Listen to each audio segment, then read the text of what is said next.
Creo que todos lo ven ahí. ¿Se acuerdan que había estado viendo este ejemplito que había que encontrar un cuadripolo adaptador, una red adaptadora? Teníamos un generador que tenía una impedancia inductiva J10 ohm y una impedancia de carga de 20 ohms. Habíamos planteado acá cómo eran las expresiones.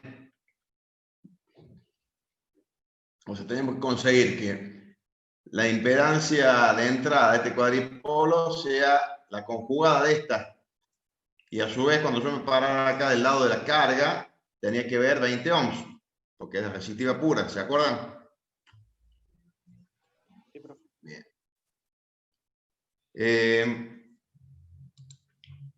Planteamos acá ecuaciones, lo hicimos todo directamente, haciendo de alguna manera como una deducción en el planteo de las fórmulas, digamos, acá. Y de ZP y ZS, que sería el cuadripolo en L adaptador. Voy a sacar desactivo el video así, por las dudas, consume más ancho de banda. Bueno, haciendo estas operaciones acá, resulta que nos quedaba unas raíces donde teníamos números complejos. Yo acá me di cuenta después de analizar bien que había unas metidas de pata en el apunte, las corregí, y el detalle venía cuando calculábamos estas raíces que tenían números complejos, que obviamente me da dos valores. La principal podríamos decir que están referidas generalmente en el primer cuadrante, si se quiere, y otra que está desfasada a 180 grados, digamos. Y la cuestión era acá ver qué signos tomábamos. El detalle estaba en que, bueno, sí o sí, la parte real siempre tiene que ser positiva, porque si no sería irrealizable. Y la parte reactiva, que si tiene signo positivo, sería una inductancia, y signo positivo, ¿qué sería? Positivo una inductancia y negativo un capacitor, una reactancia capacitiva. Bueno. Al hacer estas expresiones, yo les había prometido que yo los iba a subir detallado. No, la verdad no tuve tiempo de armarlo bien para dejárselo como los otros ejercicios. Pero acá ya lo tengo corregido, así que yo se los voy a pasar por lijito, para que lo vean. Y aparte de estos valores, yo les muestro cómo me queda acá.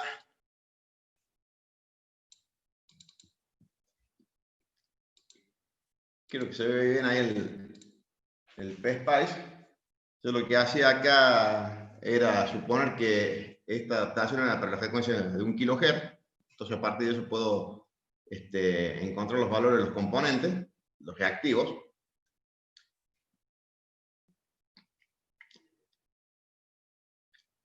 Bien. Si yo hago la simulación de esto, miren.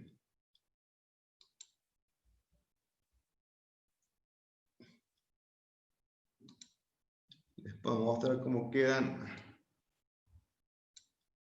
En realidad, según que. Out.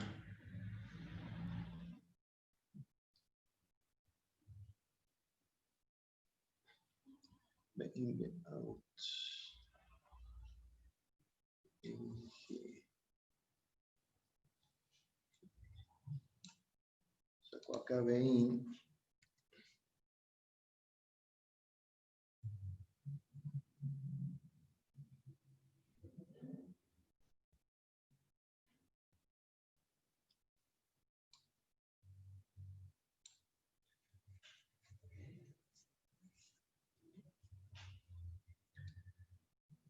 una forma cómo podría comprobar que esto está bien, digamos, acá en la simulación. Más allá de que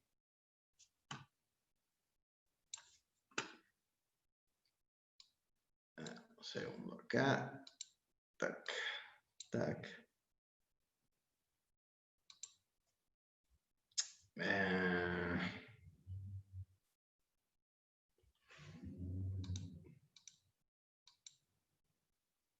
Un segundo que no.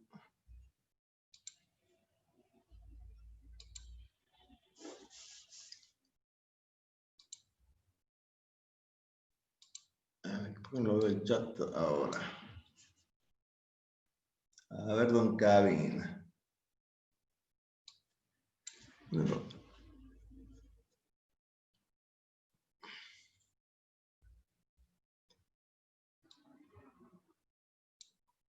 Claro, acá como dice, una de las aplicaciones principales en la adaptación de impedancia es minimizar los efectos de reflexión.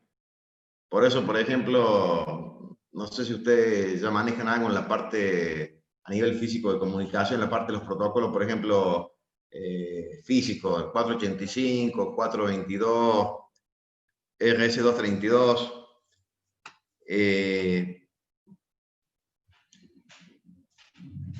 Esos modos de transmisión tienen resistencia diferencial, impedancia diferencial de terminación. Bueno, después lo que pasa es que acá donde dice don Chirino, los parámetros S, los scattering, se utilizan generalmente para hacer las adaptaciones en frecuencia media o más bien altas o en muy alta frecuencia. Por eso ahí después ven, usted tiene en teoría el campo, creo que se llama, la que tienen con el ingeniero García Bar, pero con el hermano de... Medios de enlace. Medios de enlace, no me acordaba cómo era el nombre. Medios de enlace, ustedes aprenden a utilizar la carta de Smith. ¿Ustedes ya tuvieron medio o tienen ahora? El año pasado, en tercero, era medio. Ah, ya la tienen el año pasado, no me acuerdo si era en este. Bueno, ahí se utiliza la famosa carta de Smith, cuando ya la deben manejar ustedes, porque para en alta frecuencia, carga, es mucho más práctico trabajar en radiofrecuencia con las cartas de Smith para la adaptación. Bien, pero vamos a un detalle acá. También, desde otro punto de vista, lo que interesa, por ejemplo, en el caso de un transmisor, es que se pueda transmitir la máxima potencia de la antena, o sea, que para que se radie la máxima potencia. ¿Tá? Por eso, estos adaptadores, entre comillas, digamos, reactivos puros, se busca de que el generador vea su impedancia conjugada y lo mismo para el caso de la antena. Entonces, de esa manera se maximiza la transferencia de potencia a la antena, por lo cual tiene máxima radiación de potencia, digamos. ¿Está? Y vamos a un detalle acá, está preguntando don Cabina, dice. El problema con adaptar es que se atenúa la señal. ¿Habría que ponerle algún amplificador antes de la carga? No, bueno. Bien, vamos por partes. Acá, como estábamos hablando, por ejemplo, el caso sería que usted tiene un transmisor de potencia, con el cual quiere transmitir, no sé, una señal, datos, lo que sea, y en muchos casos, ese transmisor, en vez de tener la antena pegada, por una cuestión, pueden ser físicas o eléctricas, la antena la tienen que llevar a otro lugar. O la quieren elevar en altura para tratar de que tenga una máxima cobertura. No sé, puede ser muchos detalles de ese tipo a tener en cuenta. Entonces lo que sucede es que entre el transmisor y la antena, ¿qué es lo que hacen? Hay un cable coaxil. Ese cable coaxil tendrá una cierta impedancia característica. Entonces lo que sucede es que puede haber una red adaptadora tanto a la salida del transmisor como inclusive en la entrada de la antena. Es más, a veces se ponen redes adaptadoras en cascada por un par de detalles. Eso a veces facilita la sintonía, digamos, de la frecuencia a la cual se quiere hacer la adaptación.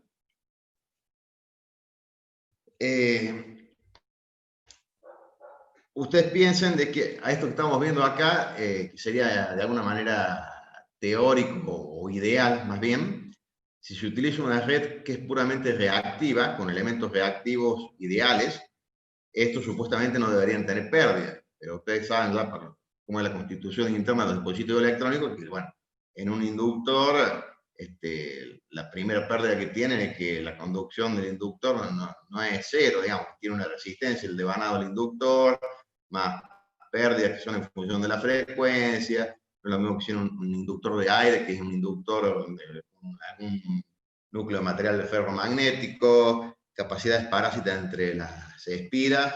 Bueno, todo eso degrada, digamos, el funcionamiento del componente. Lo mismo que el capacitor, digamos. Las pérdidas por el tipo de eléctrico que sea el capacitor, y bueno, y corrimiento que puede haber inclusive después con la... queda poco tiempo, con la temperatura, por ejemplo. Entonces,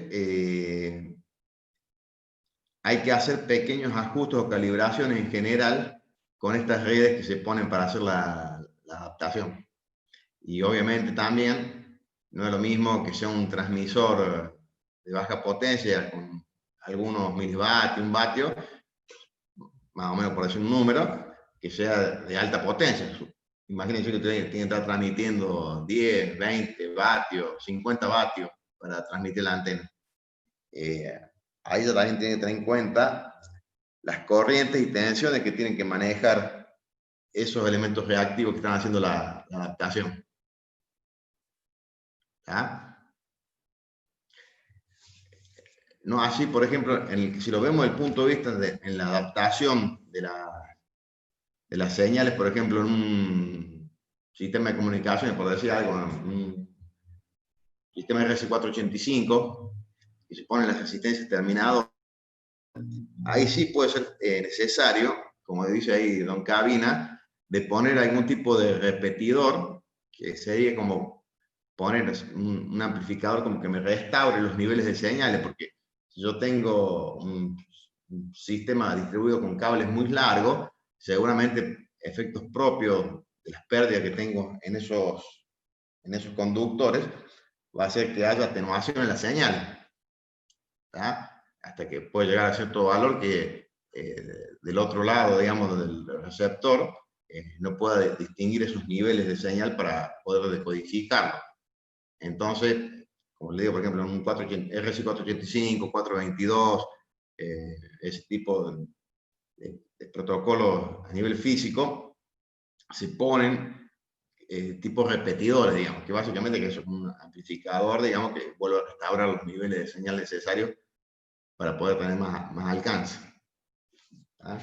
Esa es un poco la idea de los diferentes puntos de vista que uno puede ver cómo juegan las adaptaciones de impedancia. Inclusive del otro lado también vienen las cuestiones, las velocidades de comunicación. Cuando ustedes quieren tener más velocidad de comunicación y quieren transmitir más lejos, tienen más influencia los efectos de capacidades parásitas, interferencia entre los cables de distribución de la señal. Entonces, si está bien adaptado, eso se minimiza y obviamente hay menos efecto, por ejemplo, como dice ahí, de reflexiones que puede haber en las señales que se estén propagando los cables. ¿Tá? Es un poco la idea. Y fíjense que acá, si yo ahora calculo que ustedes podrían hacer la verificación, vamos a ver acá, podremos hacer la verificación con estos valores de ZS y ZP que yo estaría viendo acá a la entrada con el sistema cargado. Acá me quedaría ZS más 20 ohm en paralelo con ZP. Tendría que darme eso, ¿cuánto? Menos J10. Entonces yo tendría que hacer ZS más ZP. Fíjense, yo tenía acá. ZS son 20.58. 20.58. Esa es la parte real, más los 20 ohms de la carga, más 4.85i.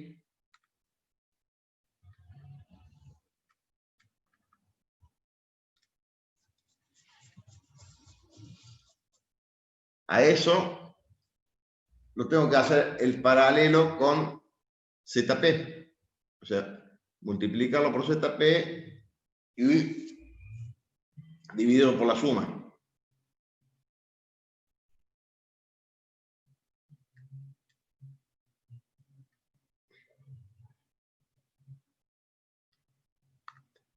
Y ese era 2.18 más 9.24.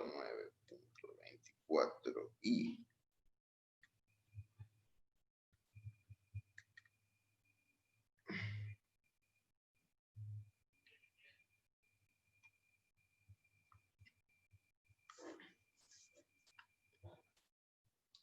bueno. No sé si alguno lo hizo, pero a mí me da que se cumple. ¿Alguien lo puede calcular para verificar cuánto está?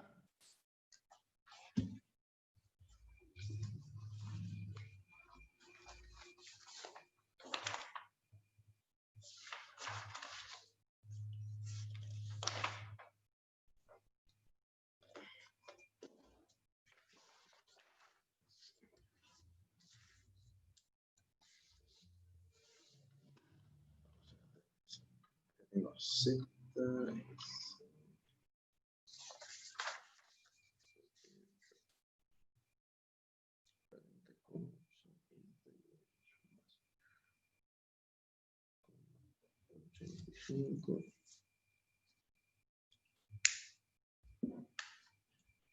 Y a ver.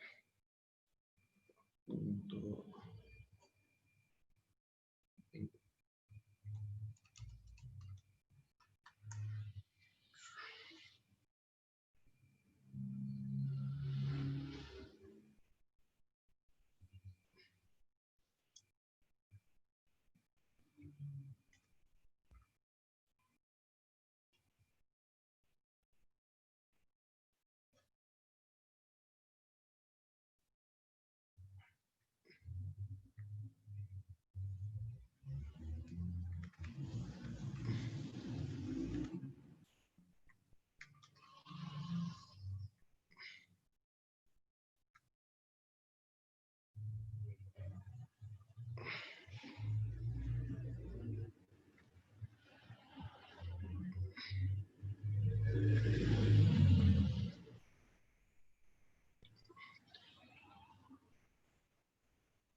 ¿Alguien lo pudo verificar?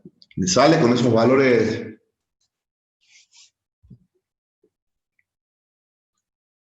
ZS más ZC, la de carga serían los 40.58. 40.58 más 4.85 y por 2.18 más 9.24 y todo dividido sería 40.58 más 2.18 más 4.85 y más 9.24 y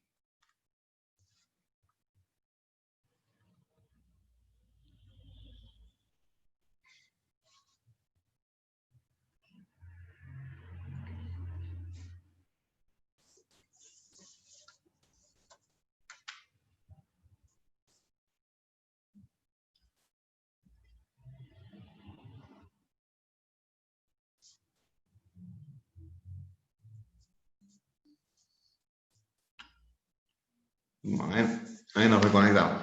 Vamos. Vamos de nuevo.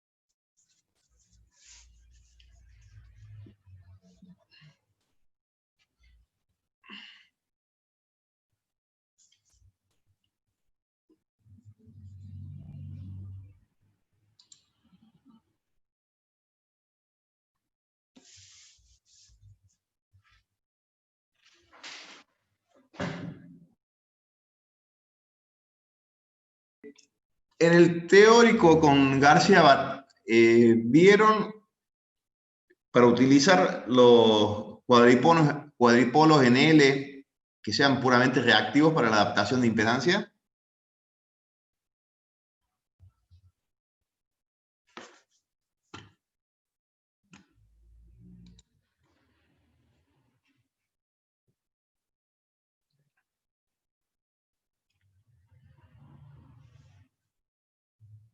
¿Alguien me contesta al respecto?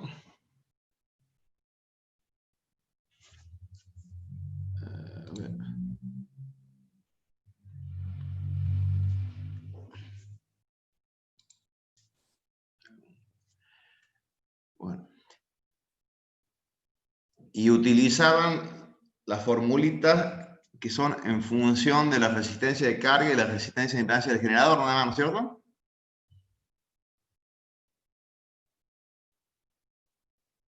Este profesor que vimos la clase pasada. O sea, este miércoles.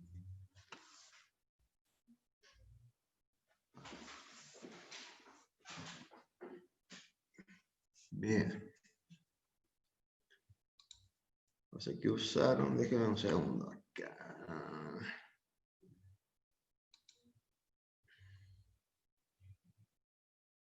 Abrir.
Bien.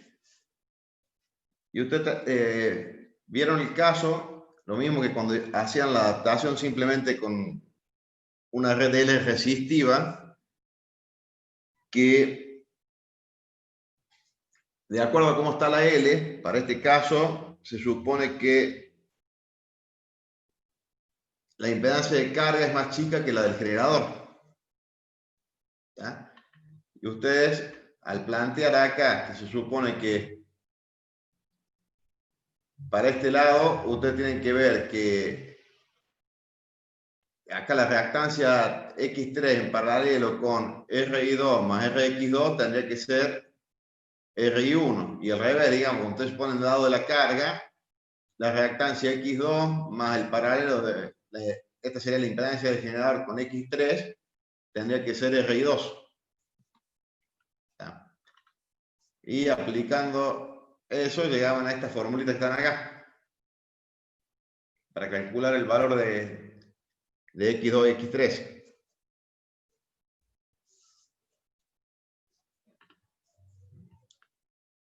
Y si no, las mismas fórmulas quedan después, solamente que cambia acá. Esto queda RI1 menos RI2 para el caso en que la resistencia de carga sea menor, digamos, en realidad, la resistencia de carga sea mayor que la del generador. Bueno, con este, fíjense una cosa más, que les quiero mostrar lo siguiente. Fíjense que la adaptación en general, cuando se hace una red L de este tipo, que se hace para una frecuencia en particular, tiene un detalle, digamos, que justamente si ustedes le hacen el diagrama de Bode de la respuesta en frecuencia, queda, por ser este tipo de red L, acuérdense que este puede ser LC o CL, es lo mismo, porque se acuerdan que existe una red que es dual de la otra. La única diferencia es que si acá tienen un capacitor, de alguna manera por ahí la ventaja o desventaja, depende cómo se vea, es que si el capacitor está puesto en serie, ya sea que sea esta L o la que está para el otro lado, es que me va a bloquear la continua. ¿Está? Eso puede tener aplicación desde el punto de vista, por ejemplo, se me ocurre las antenas de GPS. Todos conocen los GPS, vieron que vienen antenas, ahora la mayoría, casi todas las antenas GPS son del tipo activa. Entonces se aprovecha, ¿qué cosa? El mismo cable coaxil para la antena para darle alimentación. Esa antena activa básicamente lo que es, la antena pasiva propiamente dicha, está pegada a un amplificador tipo LNA. Entonces de esa manera les permite tener mucha más ganancia que una antena pasiva sola. Y encima, para cómo se hay que poner la antena pasiva que esté cableada hasta que llegue el receptor. Entonces de esa manera se permite por el mismo cable coaxial alimentar al amplificador LNA. Entonces por ahí sí hay que darle la alimentación para desacoplarlo de la salida del receptor. Puede convenir que acá tengan un capacitor para que les bloquee la continua. Ahí como dice Don Chirino, LNA, Low Noise Amplifier.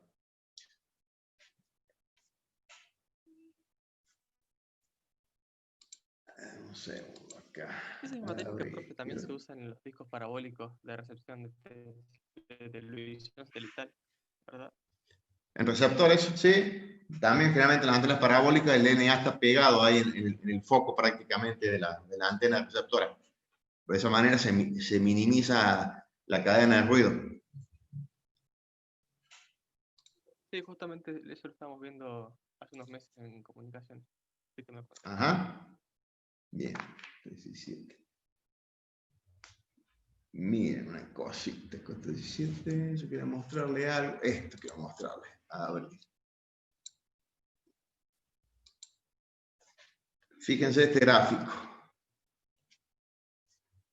Hay un detalle. Fíjense que si ustedes utilizan una sola red L para hacer adaptación de impedancia, ¿cierto? Por ejemplo, como estamos hablando aquí, el caso típico entre un transmisor y, no sé, la impedancia de carga que sea, por ejemplo, una antena. Como eso está sintonizado a esa red L a una frecuencia específica de trabajo, ¿qué es lo que pasa? Cuando esa diferencia de esa adaptación de la carga entre el generador y la antena es muy grande, el problema es que esa red tiende a ser más selectiva. Este gráfico lo que hace es mostrar la relación, está normalizado, estas paramétricas respecto a la relación que tiene entre la impedancia del generador, que sería esta RI1, y la impedancia de carga, que sería la RI2. ¿Bien? Acá, 2, 4, 6, 8, 10. Cuando hay, por ejemplo, los días acá en un caso extremo, fíjense que es muy selectiva la curva. Entonces, ¿qué me trae aparejado esto? Si ustedes lo piensan desde el punto de vista,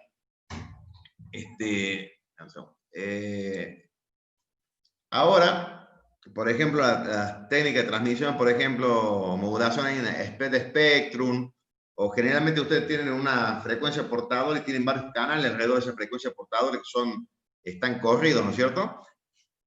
Entonces por ahí les interesaría ver que a determinada frecuencia exista un ancho de banda donde se siga adaptando la relación entre el transmisor y la antena. ¿Me siguen? Ustedes a lo mejor tienen una frecuencia de portadora principal, por decir algo, que está, no sé, en 1,4 gigas. Pero después tienen canales que a lo mejor están en 1.42, 1.47, 1.49. ¿Se entiende? Entonces, ¿qué pasa? Si ustedes tuvieran esa red que está adaptada justo a 1.4, capaz que cuando esté transmitiendo la información en el canal en 1.5, por decir algo, ya me corrí un poco más arriba, ya esa desadaptación va a hacer que a lo mejor con ese canal pueda transmitir menos potencia y no pueda llegar a la misma distancia que el canal que tengo justo sintonizado en 1.4. Es por eso de que muchas veces se hace poner una cascada de redes L. ¿Para qué? Para hacer una adaptación intermedia entre la impedancia del generador y la de la carga. Por decirlo, supongamos que tengo, no sé, la del generador sale 10 ohms o 100 ohms, supongamos. Y la de la carga es 10 ohms. Tengo 10 a 1 la relación. Entonces, ¿qué es lo que hacen? Ponen lo mejor, adapto. Pongo una red L primero que adapte. Obviamente, de entrada no hay problema. Tengo los 50 ohms que me pide el generador que vea.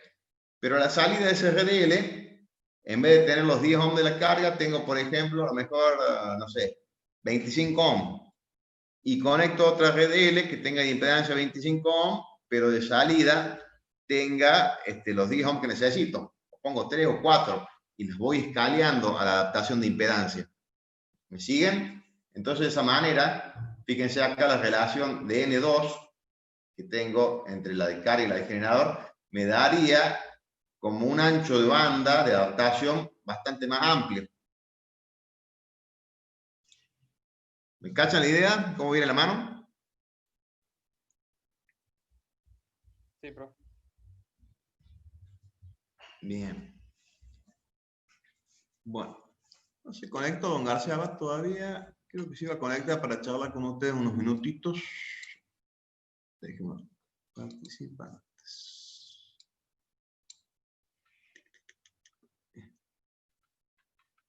A ver, dame un segundito para ver una cosa acá. ¿Qué les quería decir?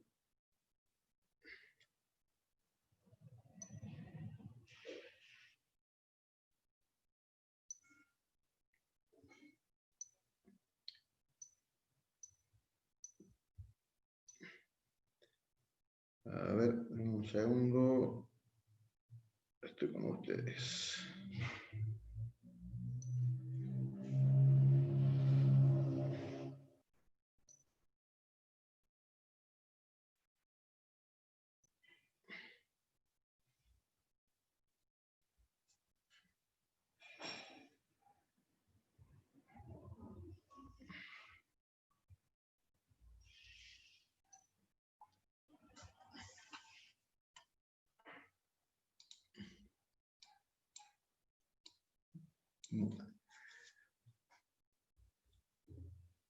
Bueno, eso era algo para comentarle como aplicación práctica, para tener en cuenta, digamos, cómo se usan estas redes L para implementarlo realmente en forma práctica y poder prever desde el punto de vista de cómo es la respuesta de frecuencia, en cómo queda adaptado la carga con el generador. Y cuando es muy grande la diferencia, se vuelve más selectiva. Entonces hay que por ahí poner 2 o 3 redes en L en cascadas adaptadoras para poder mejorar el ancho de banda y la selectividad de la adaptación. ¿Qué más? Bueno. El martes que viene, el miércoles, es el turno distribuido. Así que, no sé, ¿ya les avisó García Paz que no iba a haber clase? No, profe, no charlamos. ¿No? Bueno, capaz que se iba a conectar para avisarle de eso. A mí no estaba conversando, pero estará ocupado, se habrá olvidado, porque hablé con él un poco más temprano tuvimos una reunión para los que se van a inscribir para rendir ahora el turno distribuido y me decía que como iba a estar el turno, vamos a estar terminando sobre la hora, o no, en realidad más, porque el turno comienza oficialmente a las 6 de la tarde, así que antes de las 8:30, 9, no, difícilmente terminemos hay como 10 inscriptos, así que seguro que no va a dictar el teórico. ¿Cómo va a ser la Y, metodología del examen, profe? ¿cómo? ¿Cómo va a ser la metodología del final? ¿Del examen final? Sí. Y en principio estamos implementando un poco al estilo de lo que se hizo con, ¿cómo se llama? Como tuvieron ustedes el parcialito ahora por el Moodle, una parte, y otra parte va a ser ¿cómo se llama esto? A desarrollar en, digamos, lápiz y papel, para que después seguro lo van a tener que de alguna manera fotografiar o escanear y subirlo junto con la información que han cargado en el Moodle. ¿Está? Bien. ¿Sería un estilo como el final nacional y sistemas? La verdad que no sé cómo lo han hecho ahí, pero va a ser una ecuación media mixta, digamos. Esa es la idea, por lo menos hasta ahora. Vamos a ver cómo sale y obviamente a lo mejor después habrá que retocar algo o no, no sé. Vamos a ver qué sale esto. ¿Qué le iba a decir? Bueno, yo les voy a redondear los ejercicios esto para que tengan un par más de ejemplos de alguna simulación. Y bueno, ya que teórico no van a tener en la clase que viene, así que calculo que el viernes haremos un poquito más en detalle de estos ejercicios. Voy a preparar un par más para mostrarles y les voy a poner la simulación y por lo menos que ya los tengan subidos así, ¿verdad? Y por lo menos 1 o 2 días antes de que tengamos la clase, espero no estar complicado con el trabajo y ponérselos ahí, así ya lo pueden ir viendo. Entonces, elabora todo el material y dejarlo más o menos, lleva su tiempo y a veces me complica un poco. ¿Qué iba a decir? Bueno, no me responden a don García, calculo que se debe complicar con alguna otra cosa. Así que, bueno. Por hoy los voy a liberar ampliamente. Hasta luego, profe. Así que, ¿tienen comunicaciones después de, no?